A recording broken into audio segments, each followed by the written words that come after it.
আল্লাহ রাব্বুল আলামিন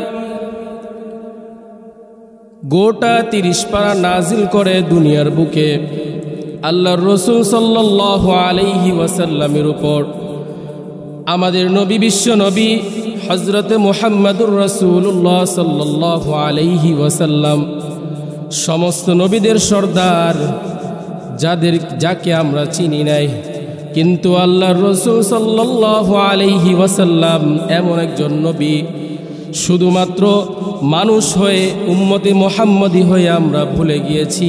আর বাদবাকি যত পশু পাখি যত কিছু রয়েছে সব কিছু আল্লাহর রাসূল সাল্লাল্লাহু আলাইহি ওয়াসাল্লামের গুণগান গাইতে ব্যস্ত হয়ে থাকে। প্রিয় নবী হযরতে মুহাম্মদুর রাসূলুল্লাহ সাল্লাল্লাহু আলাইহি ওয়াসাল্লামের গুণগান গায়। গাছপালা, তরুলতা, পশু পাখি, প্রাণী, উৎসব সব কিছু আল্লাহর রসুলের গুণগান গায়, কিন্তু আমরা উম্মতে মুহাম্মদী হয়ে আল্লাহর রসুলকে ভুলে গিয়েছি। আল্লাহর রসুল সাল্লাল্লাহু আলাইহি ওয়াসাল্লাম এমন একজন নবী ছিলেন যিনি যেখানে যাইতেন সেখানেই মানুষকে দাওয়াত দিয়ে পাগলপাড়া করে ফেলতেন। আল্লাহর জন্য, আল্লাহর হেদায়েতের জন্য সবগুলো মানুষ তার জন্য পিছুটান হতে লাগত। আল্লাহর রাসূল সাল্লাল্লাহু আলাইহি ওয়াসাল্লাম যখনই কোনো মানুষকে দাওয়াত দিতেন, মানুষ যদি কাফের হতো, বেঈমান হতো, সেই মানুষ আল্লাহর রাসূলের চেহারার দিকে তাকাইয়া নূরের দিকে আচ্ছন্নময় হয়ে রাসূলের পাগল পারা হয়ে লা ইলাহা ইল্লাল্লাহ মুহাম্মাদুর রাসূলুল্লাহ কালিমার দাওয়াত কবুল করে আল্লাহর পথের পথিক হয়ে আল্লাহর রাসূলের হাতে বায়াত হয়ে ইসলাম ধর্ম কবুল করে মুসলমান হয়ে যেত।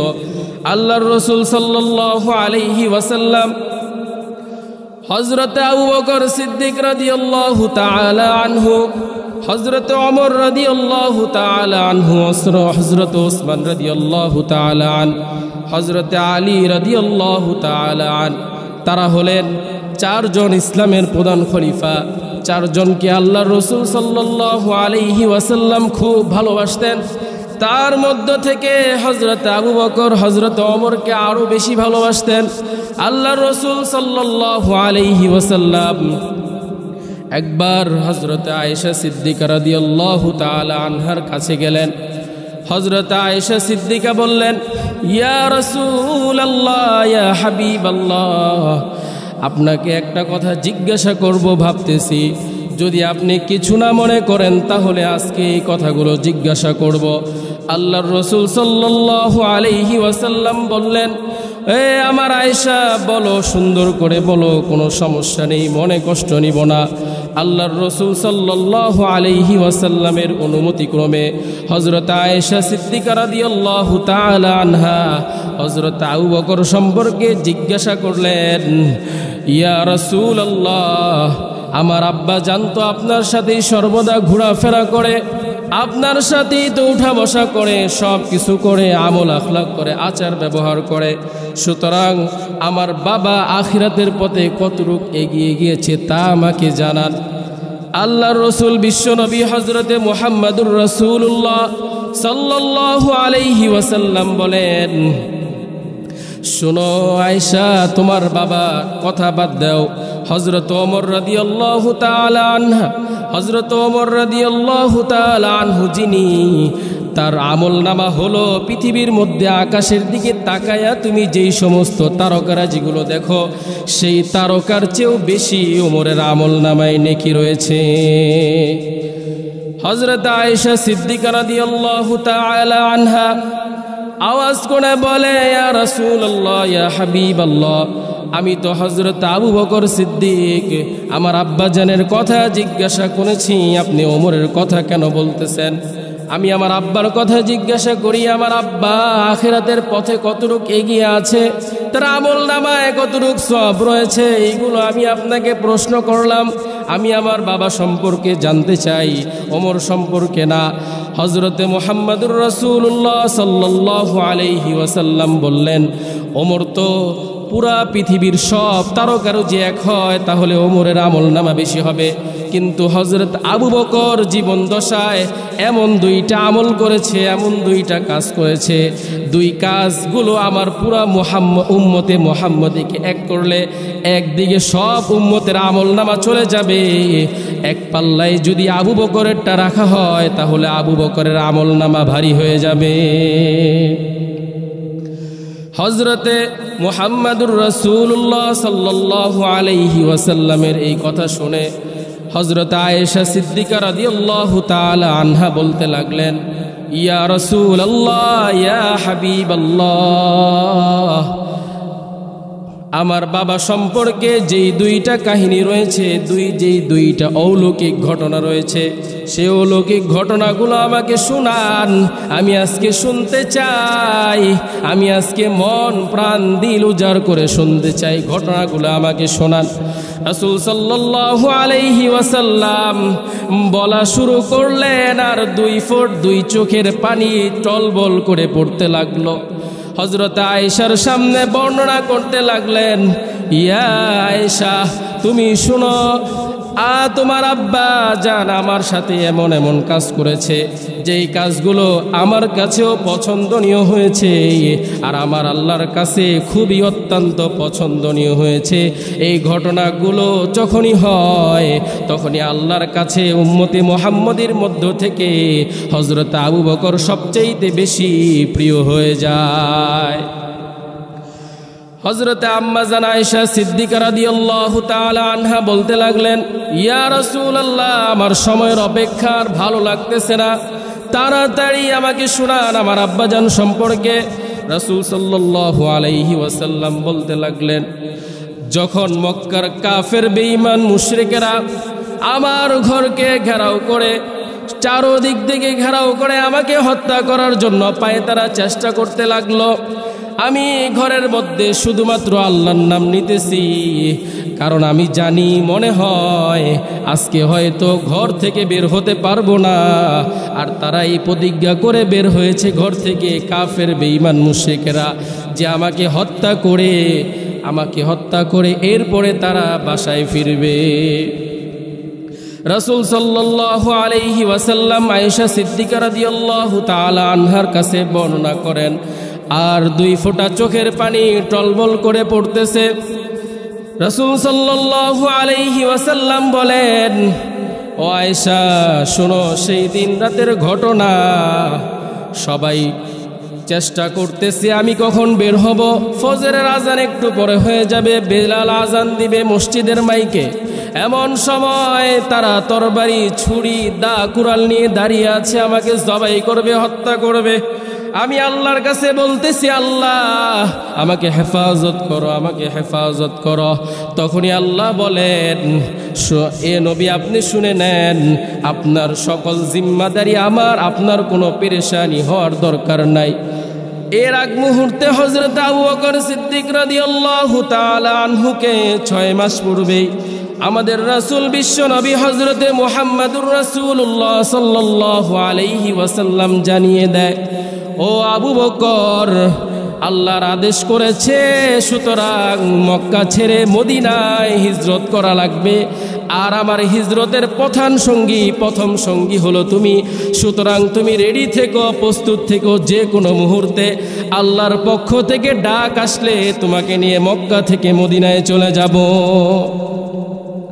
হযরত আবু বকর সিদ্দিক রাদিয়াল্লাহু তাআলা আনহু 6 মাস পূর্ব থেকেই প্রস্তুতি গ্রহণ করতে থাকে, এমনভাবে প্রতিদিন রাত্রে দিনের বেলা কাজ করার পরে যে কাজই থাকুক না কেন, রাতের বেলা ঘরের দরজার সামনে কান লাগিয়ে দাঁড়িয়ে থাকে, রহমতের নবী কখন আসবে, মক্কা ছেড়ে মদিনায় হিজরতের উদ্দেশ্যে রওনা হবে। বিশ্বনবী হযরতে মুহাম্মাদুর রাসূলুল্লাহ সাল্লাল্লাহু আলাইহি ওয়াসাল্লাম যখনই আসবে, তখনই আবু বকর প্রস্তুত হয়ে চলে যাবে মদিনার দিকে। রাসূল সাল্লাল্লাহু আলাইহি ওয়াসাল্লাম পেরেশানিতে ঘরের মধ্যে আল্লাহকে ডাকতেছে, আর কাফের বেঈমান মুশরিকরা ঘরের চারদিকে প্রস্তুত হয়ে আছে। একটু পরে আজান হবে, রাসূল ঘর থেকে বের হবে আর কাফেরদের পূর্ব পরিকল্পিত ঘটনা ঘটায়া দিবে। রাসূল সাল্লাল্লাহু আলাইহি ওয়াসাল্লাম আল্লাহকে বলতে লাগলেন। এমন সময় আল্লাহ জানিয়ে দিলেন, রাসূল আপনি আমার যে কোরআন নাজিল করেছি আপনার উপর, সেই কোরআনের আয়াতগুলো তেলাওয়াত করেন আর এক মুষ্টি বালি নিয়ে ওই বালির মধ্যে ফুঁক দেন আর চারিদিকে ছড়িয়ে দেন। রহমতের নবী রহমতের জবান দিয়ে কোরআনের তেলাওয়াত শুরু করলেন। ইয়াসিন ওয়াল কুরআনিল হাকীম ইন্নাকা লামিনাল মুরসালিন আলা সিরাতিম মুস্তাকিম তানজিলাল আজিজির রহিম। এমন করে কয়েকটি আয়াত তেলাওয়াত করলেন। তেলাওয়াত করার পরে মুষ্টিময় বালুর মধ্যে ফুঁক দিয়ে চারদিকে ছড়িয়ে দিলেন। আল্লাহর আদেশ অনুযায়ী আল্লাহর রাসূল সাল্লাল্লাহু আলাইহি ওয়াসাল্লাম মুষ্টিময় বালু ছড়িয়ে দেওয়ার সাথে সাথে সমস্ত কাফের বেঈমান মুশরিকরা যারা প্রস্তুত হয়েছিল প্রত্যেকের চোখের পাওয়ারগুলো আল্লাহ রাব্বুল আলামিন তার কুদরতি নজর দিয়ে শেষ করে ফেলল। তারা আর চোখে কিছু দেখতে পারে না। এমন সময় রাসূল সাল্লাল্লাহু আলাইহি ওয়াসাল্লাম ঘর থেকে বের হয়ে গেলেন তাদের চোখে ধুলি দিয়ে। আল্লাহ রাব্বুল আলামিন আদেশ করলেন। আল্লাহর আদেশে ঘর থেকে বের হয়ে আবু বকরের ঘরের সামনে গেলেন, গিয়ে বললেন আসসালামু আলাইকুম। সালাম দেওয়ার সাথে সাথে হযরত আবু বকর ঘরের ওই পাশ থেকে বলে, ইয়া রাসূলুল্লাহ লাব্বাইকা ওয়া সাদাইকা। প্রিয় নবী হযরতে মুহাম্মদুর রাসূলুল্লাহ সাল্লাল্লাহু আলাইহি ওয়াসাল্লাম বললেন, ওরে আবু বকর, ডাক দেওয়ার সাথে সাথেই তুমি লাব্বাইক বলে হাজিরা দিলে, প্রস্তুত হয়ে গেলে, উপস্থিত হয়ে গেলে। তুমি কি ঘুমাও না? এত রাতের বেলা, গভীর রাত্র, গভীর রজনী, তুমি কি বিশ্রাম করো নাই? এমন সময় আবু বকর কেঁদে কেঁদে বলে, ইয়া নবী সাল্লাল্লাহু আলাইহি ওয়াসাল্লাম, আপনি শুনেন, আপনি 6 মাস পূর্বে আমাকে জানিয়ে দিয়েছিলেন, অবগত করে দিয়েছিলেন আপনি আমাকে নিয়ে মক্কা ছেড়ে মদিনায় হিজরত করবেন। সেই দিন থেকে আমি আবু বকর এক ফোঁটাও ঘুমাই নাই। দিনের বেলা কাজ সেরে এসে রাতের বেলায় ঘরের দরজার মধ্যে কান দিয়ে দাঁড়িয়ে থাকি। রহমতের নবী কখন আমার দুয়ারে আসবে, আমাকে বলবে আবু বকর চলো, আজকে হিজরতের সময় হয়ে গিয়েছে, সাথে সাথে আমি যাতে নিয়ে যেতে পারি আপনাকে। এই জন্য আমি 6 মাস ধরে 1 সেকেন্ডও ঘুমাই নাই। রাতের বেলা দরজার সামনে দাঁড়িয়ে দাঁড়িয়ে আপনার জন্য অপেক্ষা করি। বিশ্বনবী হযরতে মুহাম্মদুর রাসূলুল্লাহ সাল্লাল্লাহু আলাইহি ওয়াসাল্লাম 2 ফোঁটা চোখের পানি ঝরিয়ে দিলেন। বললেন, ইয়া আবু বকর, তুমি তো অনেক মুজাহিদার, সব কিছু করেছো, আমার জন্য জীবনটা কুরবান করে দিয়েছো। আবু বকর কথাগুলো শুনে সেও কেঁদে কেঁদে বলে, শুধু আমি না, হযরতে আসমা আমার ছোট মেয়ে আপনার জন্য প্রতি রাত্রে নাস্তা বানিয়ে অপেক্ষা করে। কখন জানি মক্কা ছেড়ে মদিনায় যাওয়া লাগে, মদিনার পথে নাস্তা দেওয়ার জন্য কেউ নাই। এই জন্য আসমা প্রতিদিন রাত্রে নাস্তা বানিয়ে সেও ঘুমায় না কখনো। পাশাপাশি মক্কা ছেড়ে মদিনায় যাওয়ার পথে যেই উট ব্যবহার করব আমরা, সেই উটকে আমি বেঁধে রেখেছি গাছের গোড়ায়। সেই উটও 6 মাস ধরে কোনো রাত্রিতে ঘুমায় না, সব সময় ভাবে, মক্কার দিকে তাকিয়ে থাকে কখন আপনি নবী আসবেন আর আপনাকে পিঠে চড়িয়ে মক্কা ছেড়ে মদিনায় যেতে পারবে।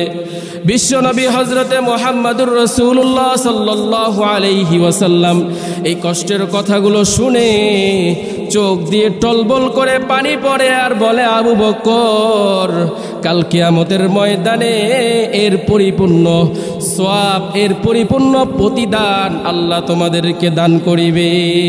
এই জন্য হযরতে মুহাম্মদুর রাসূলুল্লাহ সাল্লাল্লাহু আলাইহি ওয়াসাল্লামের বায়াত, আল্লাহর রাসূল সাল্লাল্লাহু আলাইহি ওয়াসাল্লামের হাত ধরে যায় যারা বায়াত গ্রহণ করেছে তাদের মধ্য থেকে দুনিয়ার বুকে 10 জন জান্নাতের সার্টিফিকেট পেয়ে গিয়েছে। তার মধ্যে অন্যতম হলো হযরত আবু বকর সিদ্দিক রাদিয়াল্লাহু তাআলা আনহু। হযরত আবু বকর সিদ্দিক রাদিয়াল্লাহু তাআলা আনহু যদিও পৃথিবীর জমিনে জান্নাতের সার্টিফিকেট পেয়েছে, এরপরেও হযরত আবু বকর সিদ্দিক রাদিয়াল্লাহু তাআলা আনহু মসজিদে নববীতে নামাজের সুরতে, সেজদার সুরতে বসে কাঁদে, হাউমাউ করে কাঁদে। হযরত আয়েশা সিদ্দিকা বলে, বিশ্বনবী মসজিদে নববীর মধ্যে কে কাঁদতেছে এমন হাউমাউ করে, জানি কে, কার জানি এত কষ্ট।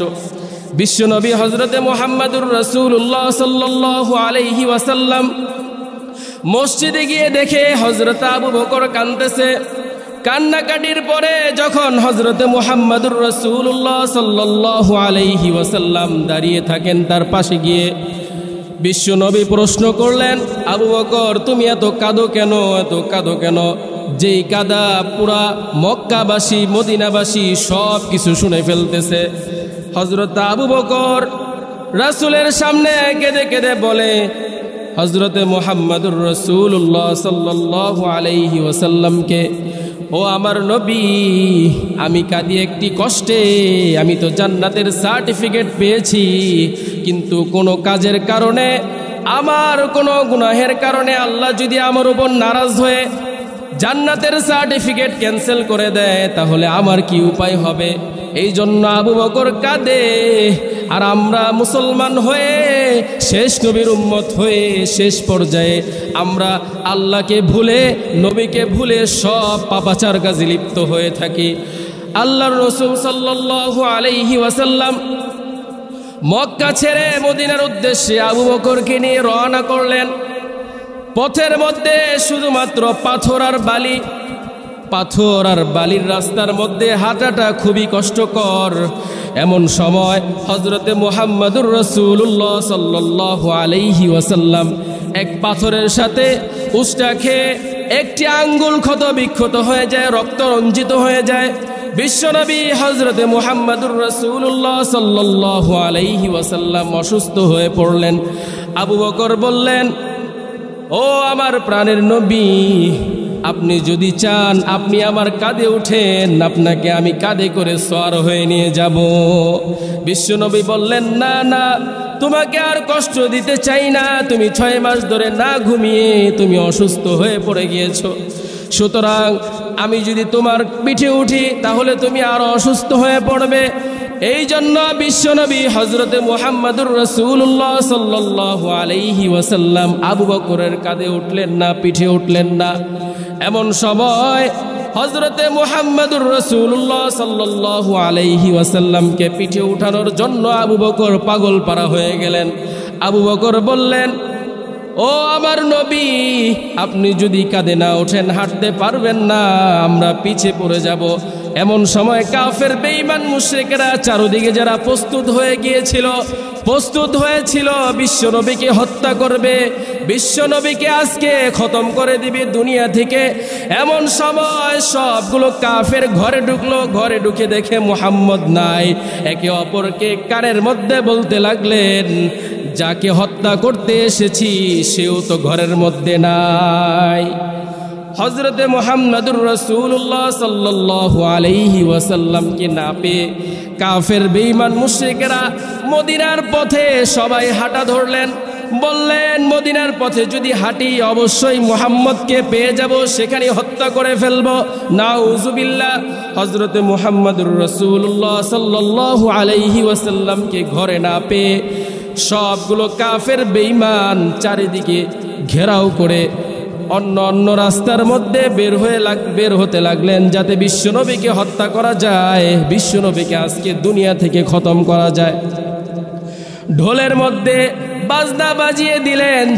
যেই ব্যক্তি হযরতে মুহাম্মদুর রাসূলুল্লাহ সাল্লাল্লাহু আলাইহি ওয়াসাল্লামকে পাবে তাকে 100 লাল উট পুরস্কার দেওয়া হবে। এমন সময় হযরতে মুহাম্মদুর রাসূলুল্লাহ সাল্লাল্লাহু আলাইহি ওয়াসাল্লামকে হযরতে আবু বকর পিঠে করে কাঁধের ওপর সওয়ার করে ওই গারে সওর পর্যন্ত পৌঁছে নিলেন। এমন সময় হযরতে মুহাম্মদুর রাসূলুল্লাহ সাল্লাল্লাহু আলাইহি ওয়াসাল্লাম অসুস্থ হয়ে আরো কাতর হয়ে গেলেন। হযরত আবু বকর সিদ্দিক রাদিয়াল্লাহু তাআলা আন গারে সওরের মধ্যে গিয়ে হযরতে মুহাম্মদুর রাসূলুল্লাহ সাল্লাল্লাহু আলাইহি ওয়াসাল্লামকে কাঁধের করে ভর করে সওয়ার হয়ে নিয়ে গিয়ে ওই গারে সওরের মধ্যে পৌঁছলেন। পৌঁছার পরে বিশ্বনবীর জন্য বিশ্রামের ব্যবস্থা করলেন। তার রানের উপর মাথা রেখে বিশ্বনবী বিশ্রাম করে। এমন সময় দেখে যেই গুহার মধ্যে অবস্থান করতেছে গারে সওরের মধ্যে, সেই গারে সওরের মধ্যে অসংখ্য অগণিত ছিদ্র রয়েছে, যেই ছিদ্র দিয়ে বিষাক্ত সাপ বিচ্ছু আসতে পারে। এমন সময় হযরত আবু বকর সিদ্দিক রাদিয়াল্লাহু তাআলা আনহু নিজের শরীরের কাপড় খুলে ছিঁড়ে প্রত্যেকটা ছিদ্র বন্ধ করতে লাগলেন। বিশ্বনবী সেখান দিয়ে বিশ্রাম করতে লাগলো। এমন সময় দেখে গুহার মুখটাও অনেক বড়। কাফের বেঈমান মুশরিকেরা যদি একটু মাথা নিচু করে তাকায় তাহলে দুইজনকে দেখে ফেলবে। এমন সময় হযরতে মুহাম্মদুর রাসূলুল্লাহ সাল্লাল্লাহু আলাইহি ওয়াসাল্লামকে বললেন, লা তাহজান ইন্নাল্লাহা মা'ানা, হে নবী আপনি ভয় করিয়েন না, কারণ আপনাদের দুইজনের সাথে আমি আল্লাহ নিজে স্বয়ং উপস্থিত রয়েছি। এই কথা শুনে হযরতে মুহাম্মদুর রাসূলুল্লাহ সাল্লাল্লাহু আলাইহি ওয়াসাল্লাম হযরত আবু বকর সিদ্দিক রাদিয়াল্লাহু তাআলা আনহুকে জানিয়ে দিলেন। আবু বকরের দিলের মধ্যে, জীবনের মধ্যে আরো জোশ আসতে লাগলো যে আমাদের সাথে আল্লাহ স্বয়ং রয়েছে, সুতরাং আমাদের কোনো ভয় নাই, কোনো কাফের বেঈমান মুশরিক আমাদেরকে কিছুই করতে পারবে না। হযরতে আবু বকর সিদ্দিক রাদিয়াল্লাহু তাআলা আন শরীরের কাপড় খুলে প্রত্যেকটা ছিদ্র বন্ধ করলেন, কিন্তু একটা ছিদ্র বন্ধ করতে পারলেন না। কাপড় শেষ হয়ে গিয়েছে। সেই ছিদ্রর মধ্যে পায়ের গোড়ালি দিয়ে ঠেকিয়ে রেখেছে, যাতে করে কোনো বিষাক্ত সাপ বিচ্ছু না এসে রহমতের শরীরের মধ্যে কামড় না বসাইতে পারে, সবল না দিতে পারে। এমন সময় একটি সাপ, বিষাক্ত সাপ, যা রহমাতুল লিল আলামিনকে দেখার জন্য প্রস্তুত হয়ে রয়েছিলেন, দেখে হযরত আবু বকরের পা রয়েছে, মাথা দিয়ে আস্তে করে টোকা দিলেন, কিন্তু পা সরায় নাই। এমন সময় আস্তে করে দাঁতটা বসায় দিলেন। হযরত আবু বকরের শরীর বিষে সাথে সাথে কালো হয়ে গেল। হযরত আবু বকর এমনি অসুস্থ, আবার যখন সাপের বিষের কারণে শরীর কালো হতে লাগলো, শরীর ছেড়ে দিতে লাগলো, তখন চোখের পানি হযরতে মুহাম্মদুর রাসূলুল্লাহ সাল্লাল্লাহু আলাইহি ওয়াসাল্লামের শরীর মোবারকের মধ্যে লাগলে, চেহারা মোবারকের মধ্যে লাগলে সাথে সাথে বিশ্বনবী উঠে বললেন, আবু বকর তোমার কি হয়েছে? আবু বকর কেঁদে কেঁদে বলে, নবী আমি সব ছিদ্র বন্ধ করেছি, কিন্তু একটা ছিদ্র বন্ধ করতে পারি নাই। সেই ছিদ্র দিয়ে বিষাক্ত সাপ আপনাকে সবল দেওয়ার জন্য, কামড় দেওয়ার জন্য চেষ্টা করেছিল, আমি আটকিয়েছি, এই জন্য আমাকে সবল দিয়েছে। যেই জায়গায় সবল দিয়েছে সাথে সাথে বিশ্বনবীর থুতু মুবারক এনে সেখানে লাগিয়ে দেওয়ার সাথে সাথে হযরত আবু বকর আগের চেয়েও বেশি সুস্থ হয়ে গেল। কি নবী পেলাম! রহমতের নবী পেয়েও আমরা নবীকে ভুলে আজকে অন্যান্য কাজের মধ্যে লিপ্ত হয়ে যাই, গুনাহের কাজের মধ্যে লিপ্ত হয়ে যাই। বিশ্বনবীর নামে কটূক্তি করে বাংলার জমিনে আজও পর্যন্ত অনেক ব্যক্তিরা বসে আছে, কিন্তু আমরা তাদের ব্যাপারে কোনো কিছু চালাই না। আল্লাহর রাসূল সাল্লাল্লাহু আলাইহি ওয়াসাল্লাম আবু বকর সিদ্দিক রাদিয়াল্লাহু তাআলা আনহুর এই মুজাহাদা দেখে অনেক ভালোবাসা শুরু করলেন, যা আমার জন্য জীবন উৎসর্গ করে দিল তাদের জন্য আমিও জীবন উৎসর্গ করে দিতে রাজি আছি। হযরতে মুহাম্মদুর রাসূলুল্লাহ সাল্লাল্লাহু আলাইহি ওয়াসাল্লাম যখন হযরত আয়েশা সিদ্দিকা রাদিয়াল্লাহু তাআলা আনহার কাছে এই সমস্ত ঘটনাগুলো বর্ণনা করেন, হযরত আয়েশা সিদ্দিকা চোখের পানি ঝরায় আর বলে, আমার আব্বাজান কত কষ্ট করেছে, আর আমার আব্বাজানের চেয়েও আমার নবী বিশ্ব নবী হযরতে মুহাম্মদুর রাসূলুল্লাহ সাল্লাল্লাহু আলাইহি ওয়াসাল্লাম কষ্ট করেছে। এমন সময় হযরতে মুহাম্মদুর রাসূলুল্লাহ সাল্লাল্লাহু আলাইহি ওয়াসাল্লাম বলল, ও আয়েশা শুনো, তোমার আব্বার এই কষ্টগুলো আল্লাহ খুব পছন্দ করেছে, সুতরাং এই পছন্দনীয় আমলগুলো আল্লাহর কাছে কবুল হয়ে গিয়েছে। যা সমস্ত উম্মতের আমলনামা যদি এক পাল্লায় রাখা হয়, শুধু আবু বকরের আমলনামা যদি এক পাল্লায় রাখা হয়, তাহলে আবু বকরের পাল্লা ভারী হয়ে যাবে। হযরত আবু বকর সিদ্দিক রাদিয়াল্লাহু তাআলা এক যুদ্ধের মধ্যে সমস্ত সাহাবায়ে কেরামকে হযরতে মুহাম্মদুর রাসূলুল্লাহ সাল্লাল্লাহু আলাইহি ওয়াসাল্লাম বললেন, এই যুদ্ধের মধ্যে অনেক সম্পদ লাগবে, অনেক সাহায্য লাগবে, অনেক অস্ত্র ক্রয় করা লাগবে, সুতরাং তোমরা প্রত্যেকেই যে যা পারো ঘর থেকে নিয়ে আসো। হযরতে ওসমান রাদিয়াল্লাহু তাআলা আনহু ছিলেন ধনী, সেই ব্যক্তি অনেক ধন সম্পত্তি নিয়ে রাসূলের দরবারে হাজির হয়ে গেলেন। হযরত আলী রাদিয়াল্লাহু তাআলা আনহু অনেক সম্পত্তি নিয়ে হাজির হয়ে গেলেন রাসূলের দরবারে। সব সাহাবা সব কিছু নিয়ে রাসূলের দরবারে রেখে দিলেন। সবাইকে জিজ্ঞাসা করা হলো, হযরত ওমরকে জিজ্ঞাসা করা হলো, ওমর তুমি কি এনেছো? ওসমানকে জিজ্ঞাসা করা হলো, তুমি কি এনেছো? আলীকে জিজ্ঞাসা করা হলো, তুমি কি এনেছো? হযরত আবু বকর সিদ্দিক রাদিয়াল্লাহু তাআলা আনহুকে জিজ্ঞাসা করলেন, বিশ্বনবী যে তোমার ঘরের মধ্যে কি রেখে এসেছো? এই কথার দ্বারা বোঝা যায় আল্লাহ রাসূল সাল্লাল্লাহু আলাইহি ওয়াসাল্লাম জানতেন সব সাহাবায়ে কেরাম ঘর থেকে নিয়ে আসবে, আবু বকর ঘরে কিছু রেখে বাকি সব নিয়ে আসবে। তার মানে বোঝা যায় আবু বকর সিদ্দিক রাদিয়াল্লাহু তাআলা যদিও সম্পদ কম ছিল, কিন্তু সব কিছু বিলীন করে দিবে রাসূলের দরবারে। এমন সময় হযরতে মুহাম্মদুর রাসূলুল্লাহ সাল্লাল্লাহু আলাইহি ওয়াসাল্লাম বললেন, আবু বকর তুমি কি ঘরে রেখে এসেছো? আবু বকর 2 ফোঁটা চোখের পানি ঝরায় আর বলে, আমি নবী কিছুই আনতে পারি নাই, ঘরের মধ্যে শুধুমাত্র আল্লাহ এবং আল্লাহর রাসূলকে রেখে এসেছি। আল্লাহর পক্ষ থেকে প্রতিদিন বিশ্বনবী হযরতে মুহাম্মদুর রাসূলুল্লাহ সাল্লাল্লাহু আলাইহি ওয়াসাল্লামকে সালাম দেওয়া হয়, কিন্তু সেই দিন যেই দিন রাসূলের দরবারে সবাই সহযোগিতার হাত বাড়ায়া দিল, আল্লাহর কাছে সবচাইতে পছন্দনীয় সাহায্য সহযোগিতা দান হলো হযরত আবু বকর সিদ্দিক রাদিয়াল্লাহু তাআলা আনহুর। আল্লাহর রাসূল সাল্লাল্লাহু আলাইহি ওয়াসাল্লামকে যেই দিন, ওই দিন সালাম দেওয়ার সাথে সাথে আরেকটি সালাম জিবরাইলের মাধ্যমে পাঠায়া দেয়। বিশ্বনবী হযরতে মুহাম্মদুর রাসূলুল্লাহ সাল্লাল্লাহু আলাইহি ওয়াসাল্লাম প্রতিদিন একটি করে সালাম পায়, কিন্তু আজকে 2টি সালাম পায়। একটি সালাম বিশ্বনবীর জন্য, আরেকটি সালাম হলো হযরতে আবু বকর সিদ্দিক রাদিয়াল্লাহু তাআলা আনহুর জন্য। বোঝা যায় আল্লাহ রাসূল সাল্লাল্লাহু আলাইহি ওয়াসাল্লামের পরে যদি কারো মর্যাদা থাকে, হযরত আবু বকর রাদিয়াল্লাহু তাআলা আনহু ছাড়া আর কেউ হতে পারে না। হযরত আবু বকর সিদ্দিক রাদিয়াল্লাহু তাআলা আনহু এত আমলের মালিক হওয়ার পরেও হযরত আবু বকর যখন গাছের পাশ দিয়ে যাইতেন, তখনই টল টল করে চোখের পানি ঝরতে লাগতো।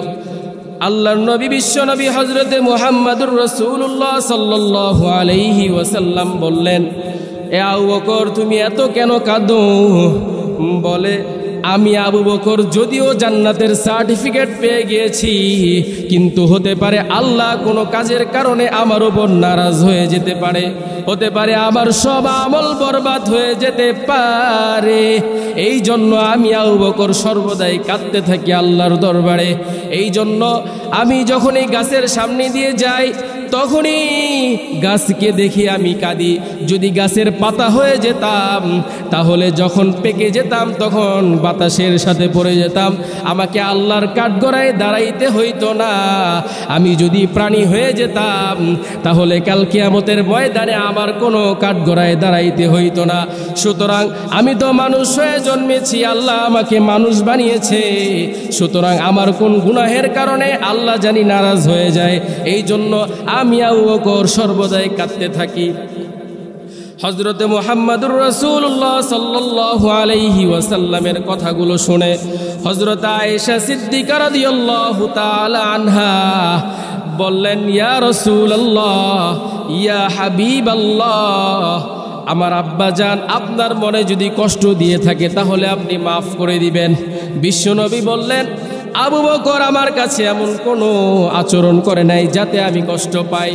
আমি শুধুমাত্র আবু বকর সিদ্দিক রাদিয়াল্লাহু তাআলা আনহুর যত আচরণ দেখি ততই মুগ্ধ হয়ে যাই। আল্লাহর কাছে দোয়া করি, আল্লাহ আবু বকরের মর্যাদা আরো বাড়ায়া দাও। বিশ্বনবী হযরতে মুহাম্মদুর রাসূলুল্লাহ সাল্লাল্লাহু আলাইহি ওয়াসাল্লামের কথাগুলো শুনে হযরত আয়েশা সিদ্দিকা রাদিয়াল্লাহু তাআলা আনহা আরো পাগল হয়ে গেলেন।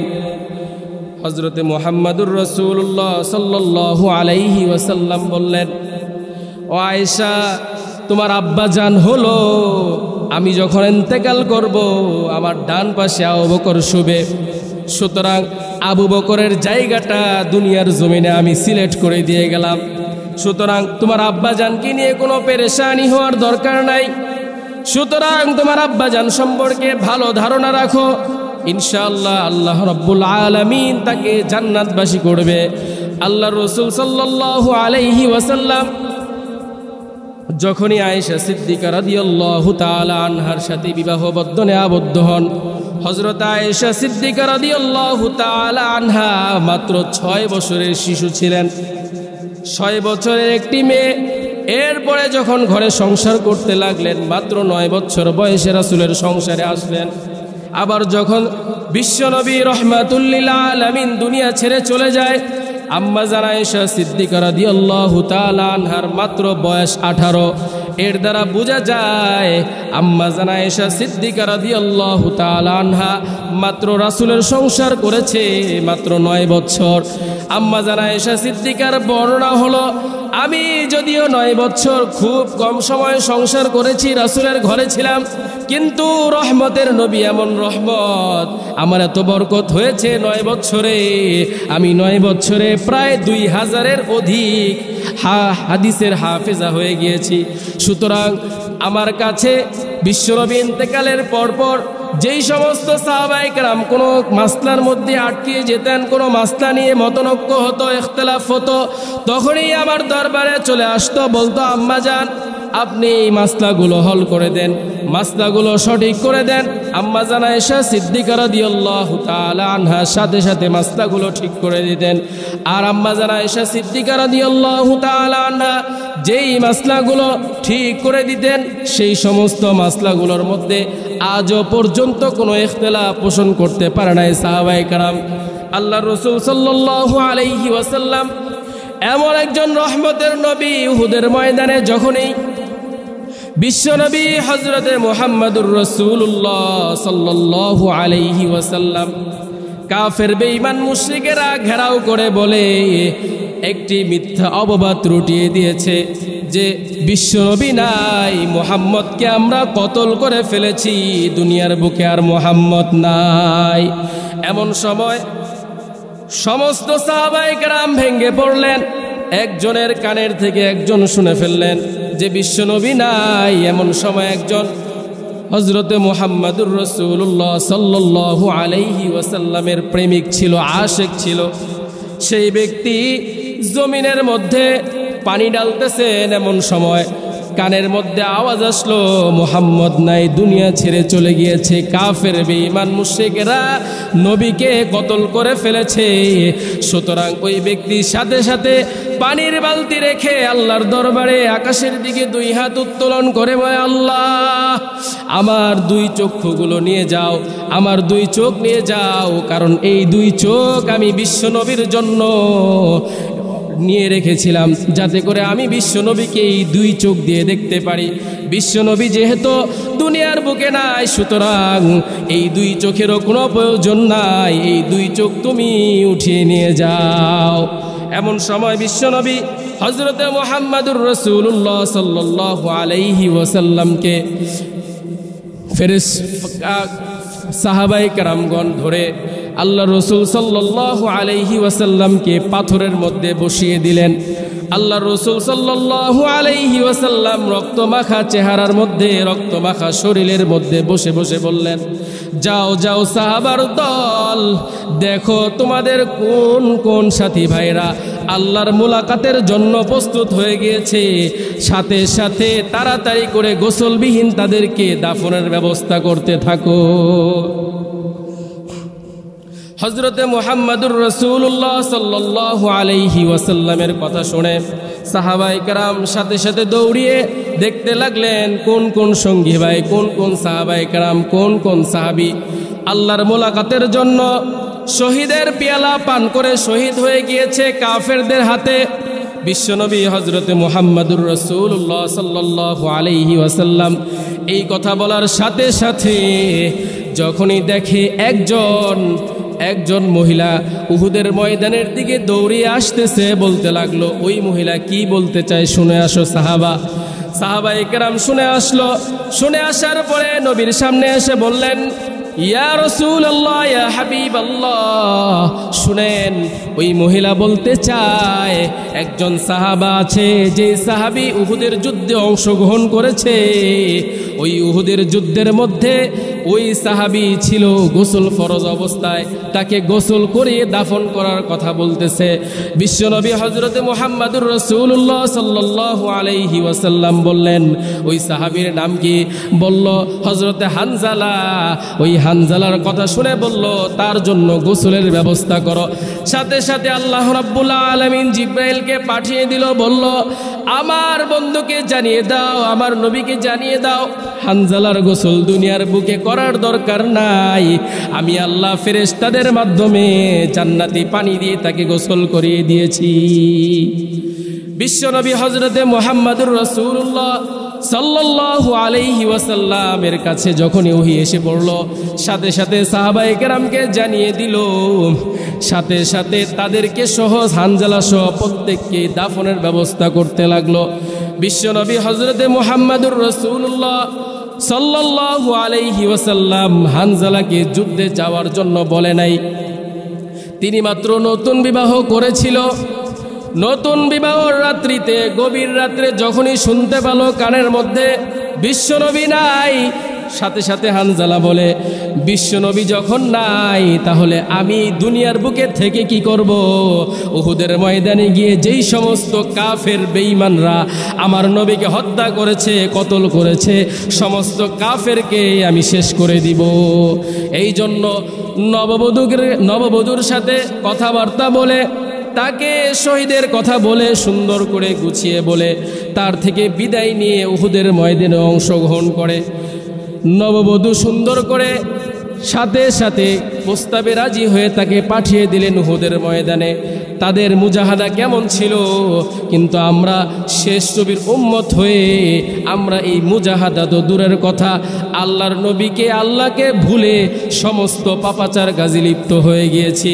এই সমস্ত পাপাচার কাজ যদি আমরা না ছাড়তে পারি, আমরা যদি করতে থাকি, আমাদের সন্তান সন্ততি করতে থাকবে, সন্তান সন্ততি যদি করতে থাকে, আমাদের নাতি পুতি, আমাদের সামনে যে জেনারেশন আছে সবগুলো এরকম খারাপ হয়ে যাবে। আমাদের যেই সমস্ত সন্তানরা রয়েছে, আল্লাহর নবী বিশ্বনবী হযরতে মুহাম্মদুর রাসূলুল্লাহ সাল্লাল্লাহু আলাইহি ওয়াসাল্লাম বলেন, শুধুমাত্র সন্তান জন্ম দিলেই দায়িত্ব শেষ হবে না, সাথে সাথে সন্তানকে কোরআন হাদিস শিখাতে হবে, পাশাপাশি দ্বীনের বুঝ নিতে হবে, সন্তানকে। যদি সন্তানকে দিনের বুঝ না দেওয়া হয় তাহলে দিনের বুঝ থেকে গাফেল হয়ে সে যাই হোক না কেন বাপ মাকে ছেড়ে এক সময় বৃদ্ধ অবস্থায় রেখে চলে যাবে।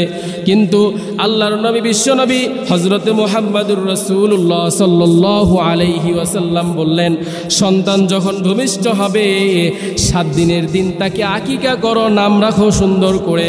সুতরাং পাশাপাশি সন্তান বড় হতে লাগবে, তাকে কোরআন হাদিসের শিক্ষা দাও। যদি কোরআন হাদিস থেকে গাফেল হয়ে যায় তাহলে মনে রেখো একদিন না তো একদিন তোমাকে ছেড়ে তোমার বুকে পাড়া দিতে পারে। আল্লাহর নবী বিশ্বনবী হযরতে মুহাম্মদুর রাসূলুল্লাহ সাল্লাল্লাহু আলাইহি ওয়াসাল্লাম সব কিছু দুনিয়ার বুকে রেখে ইন্তেকাল করলেন, উম্মতে মুহাম্মদের জন্য সব কিছু উপদেশ রেখে গেলেন। কিন্তু আমরা যদি উপদেশগুলো যদি গ্রহণ না করি তাহলে আল্লাহর নবী বিশ্বনবী হযরতে মুহাম্মদুর রাসূলুল্লাহ সাল্লাল্লাহু আলাইহি ওয়াসাল্লামের কথাগুলো আমরা অমান্য করলাম। আর যদি আল্লাহর রসুলকে অমান্য করি তাহলে জীবনে কখনো সফলতা খুঁজে পাবো না। সব কিছুর মধ্যে অবনতি ছাড়া আর কিছুই হতে পারে না। এই জন্য আমরা সর্বদাই আল্লাহর রসুলকে আল্লাহকে ফলো করব, আল্লাহর রসুলকে ফলো করব। আল্লাহ রাব্বুল আলামিন বলে, কুল আতিউল্লাহ ওয়া আতিউর রাসূল। যদি আমাকে অনুসরণ করতে চাও, আমার পথে চলতে চাও, তাহলে আল্লাহর রসুলের পথে চলো, তাহলে আমি আল্লাহর পথে চলা হয়ে যাবে। সুতরাং আমরা যদি কেউ রাসূলকে আইডল বানিয়ে অনুসরণ করি তাহলে আল্লাহ রাব্বুল আলামিন খুশি হয়ে আমাদেরকে জান্নাত দান করে দিবে, আমাদের উপর খুশি হয়ে যাবে। আল্লাহর রসুল সাল্লাল্লাহু আলাইহি ওয়াসাল্লাম উহুদের ময়দানে যখন যেই পাথরের মধ্যে বসানো হয়েছিল সেই পাথরের মধ্যে আল্লাহর রসুলের রক্ত মোবারক লেগেছিল, কিছু মোবারক কিছু লেগেছিল। এখনো পর্যন্ত উহুদের ময়দানে গেলে সেই পাথরের আশেপাশে গেলে মেশকে আম্বরের ঘ্রাণ পাওয়া যায়। এমন মায়ার নবী ছিল, এমন রহমতের নবী ছিল, কিন্তু আমরা কি এমন উম্মত হলাম, কি দুরুদ পড়ি, আল্লাহর রসুলকে এখনো দেখতে পারলাম না। স্বপ্ন যুগে যদি দুরুদের মতো দুরুদ পড়ি স্বপ্ন যুগে রাসূলকে দেখতে পারবো। সেজদার মতো সেজদা দিলে আল্লাহ রাব্বুল আলামিনকে আল্লাহ রাব্বুল আলামিনের দিদার লাভ করব। আল্লাহর রসুল সাল্লাল্লাহু আলাইহি ওয়াসাল্লাম আমাদের জন্য পুরা 30 পারা আল্লাহর রসুলের উপর আল্লাহ রাব্বুল আলামিন নাজিল করেছে। আল্লাহর রসুল সাল্লাল্লাহু আলাইহি ওয়াসাল্লামের উপর নাজিলকৃত কোরআন যদি আমরা মানি, আমাদের জীবনের মধ্যে লাগিয়ে রাখি, তাহলে আল্লাহর রসুল সাল্লাল্লাহু আলাইহি ওয়াসাল্লামকে অনুসরণ করা হবে। আল্লাহর রসুলের হাদিসগুলো যদি মান্য করি তাহলে কিয়ামতের আগ পর্যন্ত আমরা যদি সেই বেচের মধ্যে, সেই ব্যবহারের মধ্যে জীবনকে পরিচালনা করতে পারি, নিঃসন্দেহে আল্লাহর সত্তা নিয়ে কসম খেয়ে বলতে পারি একমাত্র আল্লাহ রাব্বুল আলামিন আমাদেরকে পছন্দ করে জান্নাতের সার্টিফিকেট দান করে আমাদেরকে জান্নাতের মধ্যে নিয়ে যাবে।